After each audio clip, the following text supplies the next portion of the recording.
Oke.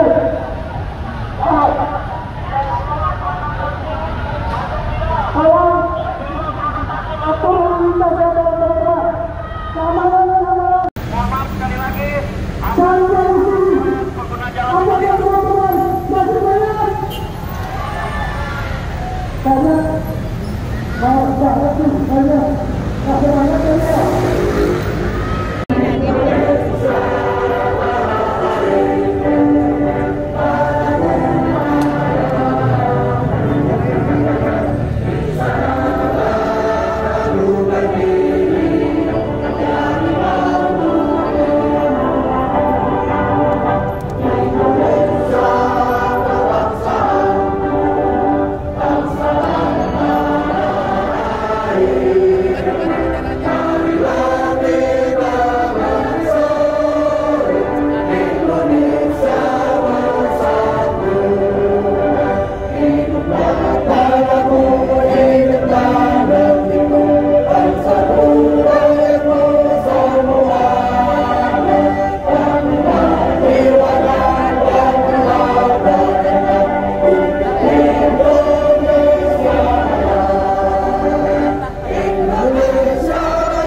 Kita istirahat dulu, nanti kita akan lanjut sampai 13 atau jam 12 siang. Jadi sekarang kita istirahat dulu ya. Selamat. Kalau penting ya teman-teman coba. Agar menindak tegas setiap pelanggaran pemilu. Silakan diambil.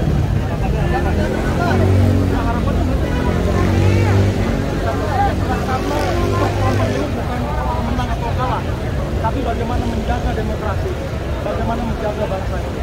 Kita tidak boleh mengajarkan bangsa ini kecurangan, kita tidak boleh mengajarkan bangsa ini tidak sportif, kita tidak boleh mengajarkan bangsa ini untuk kompromi dengan semua kesalahan dan ketidakadilan.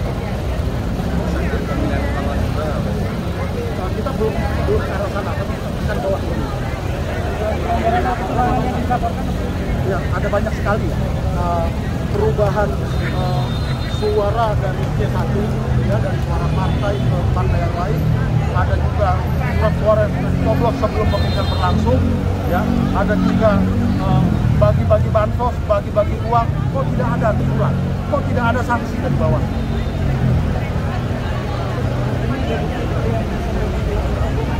Ada. Jadi nanti yang ke dalam nanti dari Gerakan Keadilan Rakyat ada diminta dari Bawaslu, kita sudah diminta untuk bertemu audiensi. Ada 3 orang, saya, Mbak Dini, dan ada Mas Kris Chandra. Nah, dibawa ke dalam, ya ada dokumen-dokumen kecurangan yang disediakan. Ya berupa print out. Karena kan harus tertulis, nggak bisa kita lewat komunikasi kebijakan. Masa ini dari Gerakan Keadilan Rakyat itu membuat berapa masa? Estimasi masa kami 300 orang awalnya, tapi kemungkinan seiring berjalannya waktu akan bertambah karena teman-teman dari pinggiran Jakarta juga akan datang ke Jakarta. Kabarnya begitu. Dari kontak person mengabarkan seperti itu. Ya, berbagai elemen masyarakat, dan kita tidak tertutup dari pendukung paslon manapun. Kita murni dari masyarakat. Jadi kalau di sini ada yang dari 03, dari 01, macam-macam, ya nggak apa-apa. Gitu. Karena ini untuk menjaga demokrasi bangsa ini. Setelah aksinya? Aksi kita sampai selesai, sampai tuntutan kami dijawab. Akan ada aksi susulan setelah ini? Iya, sampai pemilu ini belum diumumkan, siapa pemenangnya sampai pemilu ini belum diumumkan pelanggaran-pelanggarannya, sampai pemilu belum jelas keadaannya, kita akan terus turun ke jalan. Dan ini tidak terjadi di Jakarta saja. Ada di Medan juga melaksanakan aksi yang sama, di Bandung, Jogja apalagi juga jauh-jauh juga melaksanakan. Jadi masa ini disebut apa Pak? Gerakan keadilan rakyat. Gerakan keadilan rakyat. Saya Ronald Mulyastrobu, koordinator aksi. Ya. Ada Mbak Dini dari Humas Aksi, ya. Dari Korlap, Rena. Dari Tugas, dari Materi.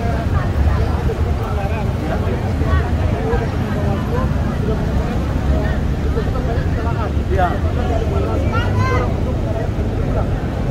Kalau mendorong pemilu ulangnya, kita belum sampai ke sana. Tapi kita mendorong lembaga-lembaga penyelenggara pemilu ini bekerja dengan maksimal. Ayo dong, masyarakat menunggu hasilnya. Itu aja. Iya, yang jujur dan adil. Kalau kecurangan, tunjukkan gitu loh. Ada aplikasi Sirekap juga yang tidak sesuai dengan perolehan suara di suara TPS manual, secara manual tidak sesuai. Nah ini kan ada banyak sekali persoalan yang kompleks gitu loh.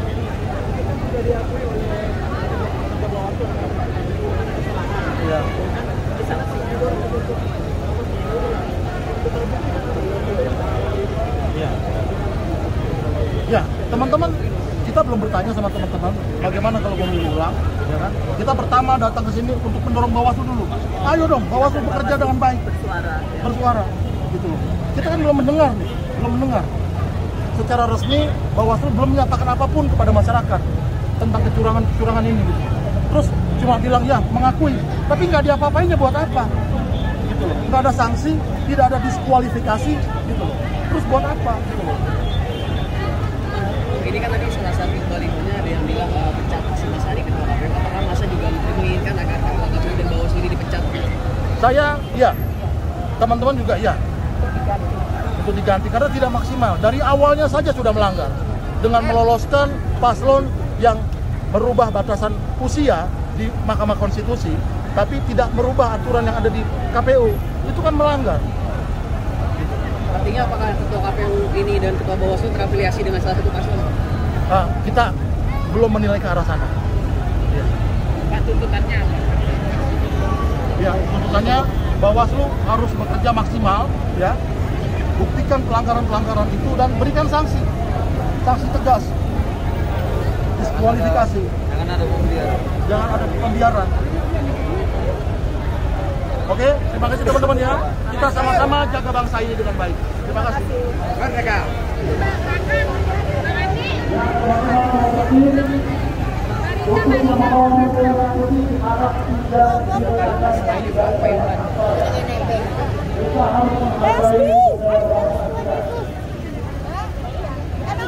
Oke teman-teman, kita akan Bawaslu dari gerakan keadilan rakyat untuk membawa aspirasi kita.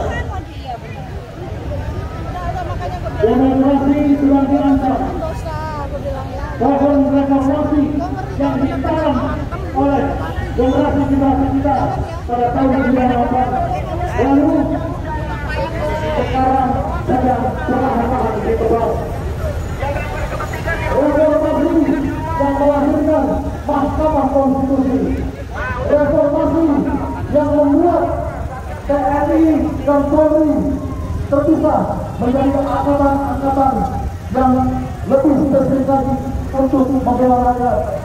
Seluruh teman-teman, reformasi yang membuat anak tukang kayu bisa mencalonkan diri dari presiden. Tapi kali ini reformasi sedang perlahan-lahan ditebang. Mahkamah Konstitusi yang telah membuat aturan-aturan lain dalam pemilu, aturan-aturan yang bisa diakal-akalin untuk dirubah. Aturan Mahkamah Konstitusi terkait batasan usia itu sudah dirubah hanya untuk meloloskan salah satu paslon, dan paslon itu akhirnya diterima menjadi salah satu paslon oleh KPU. Hal ini tidak boleh kita biarkan. Hal ini harus kita koreksi. Demokrasi harus terjaga. Pemilihan umum bukan persoalan menang atau kalah. Pemilihan umum harus mengandung kejujuran, mengandung segala bentuk yang baik. Pemilihan umum disiarkan secara langsung, secara nasional dan secara internasional. Kita tidak boleh mengajarkan anak cucu kita tentang kebohongan. Itulah teman. Kita tidak boleh mengajarkan anak cucu kita tentang kecurangan. Itulah teman. Kita tidak boleh mengajarkan anak cucu kita tentang intimidasi dan berbeda pilihan diancam. Kita kotak-kotik, dipukuli seperti yang terjadi di Boyolali. Hal ini menjadi kewajiban kita sebagai masyarakat. Ini harus menjadi pekerjaan-pekerjaan Bawaslu. Sampai saat ini kita melihat kecurangan yang terjadi sebelum pemilu berlangsung, saat pemilu berlangsung, dan setelah pemilu berlangsung. Tapi sampai saat ini juga masyarakat belum mendengarkan keterangan apapun dari Bawaslu. Maka kami dari Gerakan Keadilan Rakyat meminta kepada Bawaslu, jangan mandul, ayo kerja keras, ayo tunjukkan semua pelanggaran, ayo berikan sanksi, berikan diskualifikasi kepada orang-orang, kepada paslon yang melanggar ini.